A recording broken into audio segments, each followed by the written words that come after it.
Olá, alunos Univesp, bem-vindos à nossa disciplina de Planejamento para o Ensino de Matemática. Na aula de hoje, a 17 e nas seguintes, vou continuar falando do planejamento das nossas atividades. Nessa semana eu vou pensar assim no ano letivo e como é que a gente se planeja. Imagine a situação concreta que você vai planejar um ano letivo. Você está numa instituição de ensino nova, tem uma certa programação, uma série de condições, e você vai pensar o ano letivo. Eu vou fazer alguns exercícios, alguns pontuais de temas bem pequenininhos e também alguns exercícios pensando no ano inteiro.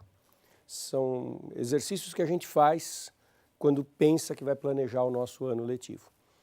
E a ênfase deste planejamento, nessas aulas dessa semana, vai ser a distribuição de tempo e a articulação conceitual.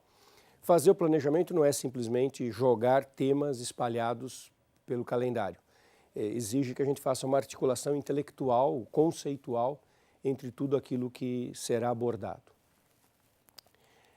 Cenário sobre o qual nós estamos trabalhando. De um ano letivo de 200 dias, com o equivalente a 40 semanas no total. Depois, numa das próximas aulas, eu vou fazer alguns comentários sobre o fato de que as semanas têm feriados e como que isso nos impacta, mas por enquanto vamos pensar assim. E que pensar que nós temos 30 semanas para o desenvolvimento dos conteúdos. Então, numa próxima aula, ainda dessa semana, eu vou pegar o programa de uma determinada série, eu vou pegar o 9º ano do ensino fundamental, e essa é a minha escolha por razões que eu também abordarei depois, e dividir isso no ano. Mas eu quero mostrar para vocês, um primeiro caso, como que quando a gente olha o programa, olha os conteúdos, uma série de decisões tem que ser tomadas antes da gente planejar o ano. Tem que olhar um pouco, e é um jogo, a gente olha a parte pequena, o tópico, o ponto, a aula, volta a pensar no ano. Pensando no ano, vê as disponibilidades que nós temos e voltamos para o tópico mais focal. E é um trabalho de vai e vem com os nossos conceitos. A Base Nacional Comum Curricular, ela entrou bastante em detalhes nos anos do ensino fundamental. Ela deixou bem explicitado os conteúdos que têm que ser desenvolvidos no ensino fundamental. Em particular, no 9º ano, há um tópico dentro da área de geometria que tem esses três temas: semelhança de triângulos, relações métricas no triângulo retângulo, teorema de Pitágoras, verificações experimentais e demonstração. Quando a gente vai planejar o ano, a gente tem que pensar um pouquinho, experimentação. O que eu farei em termos de experimentação com o teorema de Pitágoras? São perguntas que a gente tem que responder com uma certa antecedência. Eu farei que tipo de atividade concreta eu posso fazer para experimentar, uma experimentação, como se a matemática fosse uma ciência aplicada, uma ciência que envolve experimentos. Eu vou mostrar para vocês, em seguida, alguns vídeos que falam desse assunto. E uma pergunta que está presente já nessa hora é, eu vou fazer teorema de Pitágoras em que momento? Por que isso é importante? Como vocês vão ver nos vídeos, tem uma série de atividades ali que caberiam muito bem numa feira de ciências, se a escola tiver. Se a escola não tiver uma feira de ciências, não tem feira de ciências. Então, às vezes a gente tem que pensar, quando vai começar a planejar o ano, esta escola vai ter uma atividade em outubro. Então, o ideal seria que esse tema fosse tratado em junho e agosto, e os alunos tivessem tempo de preparar uma atividade para expor na feira de ciências. Ou a escola não tem feira de ciências, e isso deixa o tema mais solto. Mas a gente tem que pensar nessas coisas, que é o fluxo temporal, e aí a realidade de cada escola faz diferença. Durante muitos anos no Brasil, os livros didáticos, eles tinham todos mais ou menos a mesma ordem dos assuntos. E geometria era sempre o último tópico, os últimos capítulos eram dedicados à geometria. E como na vida real, muitas vezes os planejamentos não funcionam, o professor planeja algo e não consegue executar, Os tópicos do fim são os que não são dados. E era uma coisa que ficou muito folclórica no Brasil, há anos atrás, de que geometria não era ensinada porque estava no final dos livros didáticos. Isso virou quase que uma anedota, né? Dizer, bom, geometria ninguém ensina porque está no fim do livro, nunca dá tempo de chegar lá. E isso, claro, envolve uma questão de planejamento, né? Então, vamos olhar de perto esse tema, Teorema de Pitágoras, tá? Na próxima aula, eu vou conectar com os temas vizinhos, relações métricas e semelhança de triângulos. Mas agora, eu vou olhar bem de perto o Teorema de Pitágoras. Nós vamos ver 3 vídeos diferentes sobre possíveis verificações experimentais do Teorema de Pitágoras. Os links para esses vídeos aqui estão na tela, mas é importante que vocês vejam antes de eu continuar a minha fala, a minha argumentação. Então vamos fazer uma pausa para vocês verem os vídeos, ok?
Bueno, sí, ahí está bien.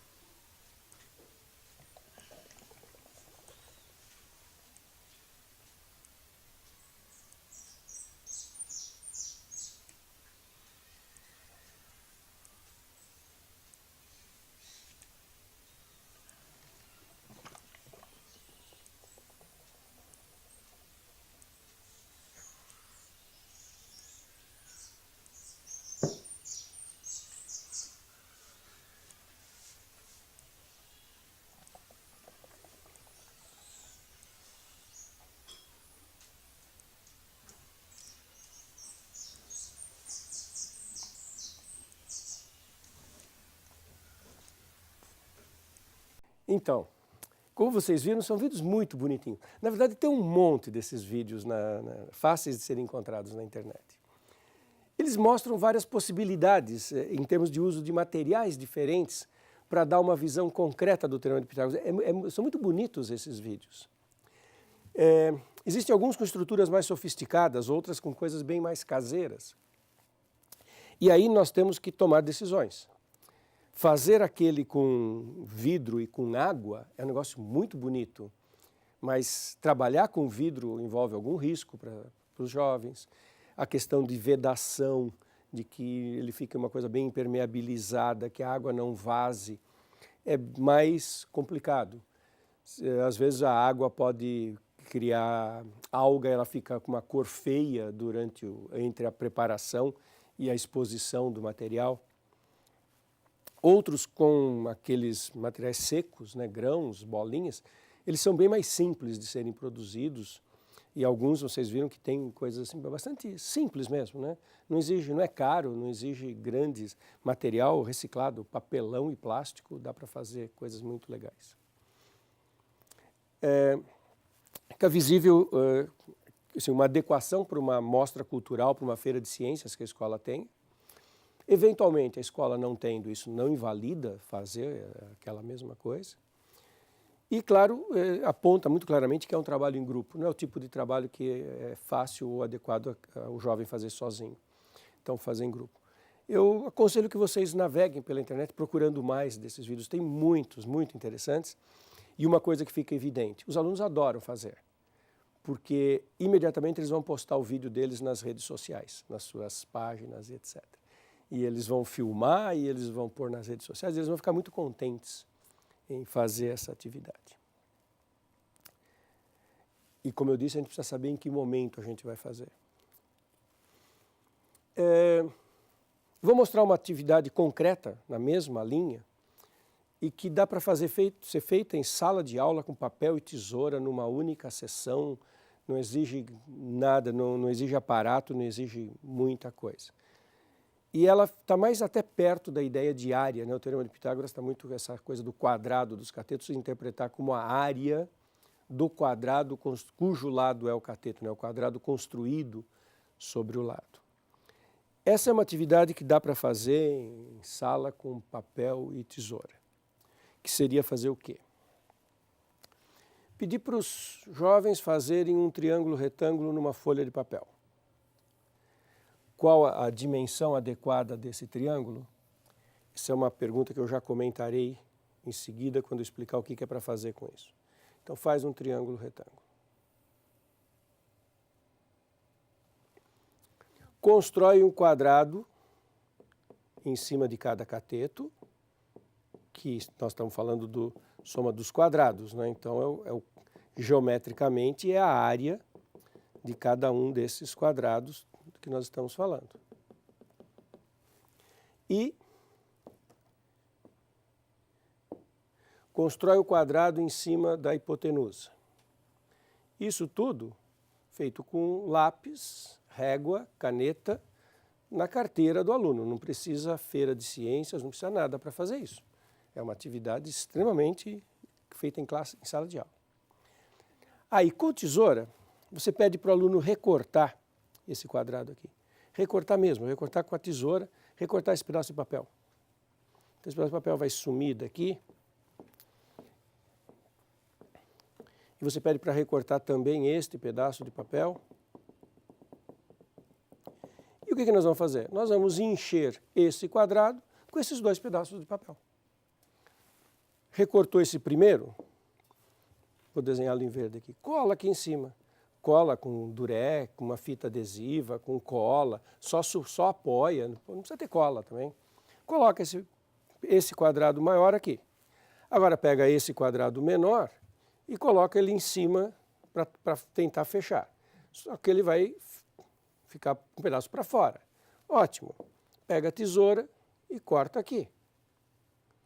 E aí fica com esse pedaço que estão sendo usados para cobrir o quadrado em cima da hipotenusa.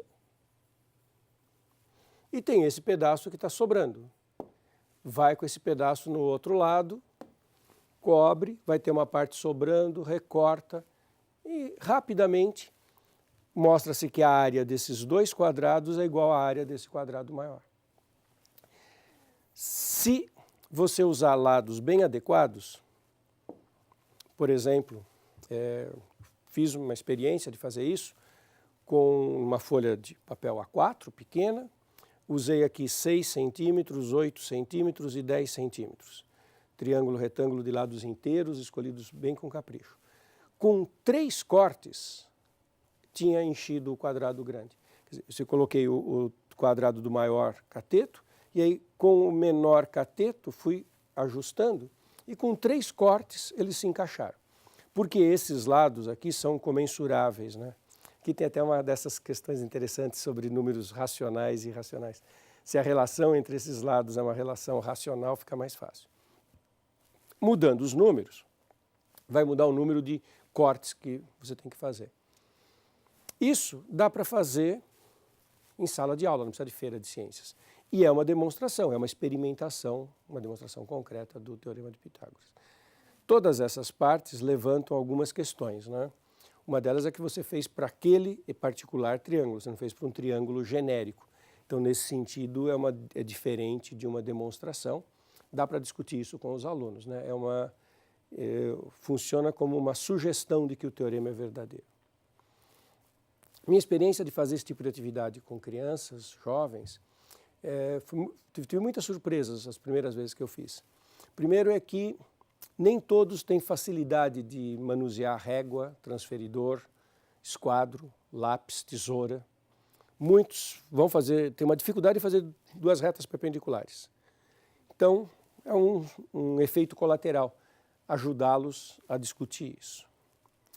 Então, esse uso desse material.